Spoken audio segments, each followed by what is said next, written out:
Атканына актаңдым деп. Бу карыдым десең карый бересиң. Ооба да. Жашмын десең дайыма жаштай жүрөсүң.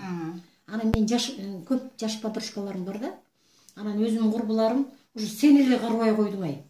Баарыбыз карыдык, небере карашыбыз керек.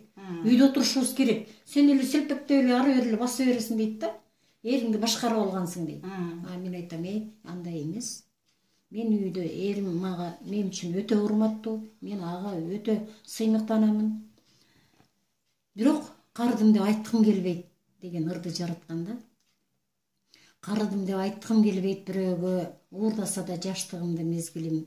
А бирок мен салыштырам өмүрүм батканына улуу күндүн кечкурун. Ак таңында нурун чачып улуу күн, мен бармын деп бүт ааламга жар салат. Салыштырып ошол күнгө өмүрүм, ар бир күнүм ырым менен даңкталат. Карыдым деп айтпай жүрчү суранам, мезгилиңди уурдайт десе ишенбе.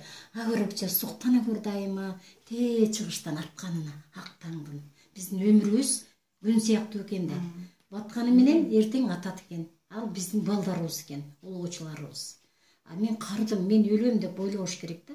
Биз Кудайдын пендесибиз, Кудайдын кулубуз. Берген ушул өмүрүн рахаттанып жашашыбыз керек да. Өлүмдү күтпөй. Бирок өлүм ак дейт. Адамдын таманын астында жүрөт экен ажал деген. Бирок өлүмгө даярданбай, дайыма өмүрдү эстеп, өмүргө бир келген белекпиз шаттанып жашашыбыз керек экен. Кайгы апаны унутуп, кайгы апа келе турган нерсе экен адамдын башына.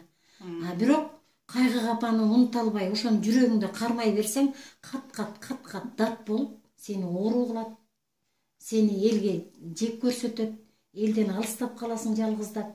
Ошон үчүн силерде курдаштардын ичинде, сиңдилердин, абысымдардын ичинде болгон деген бул өзүнчө керемет.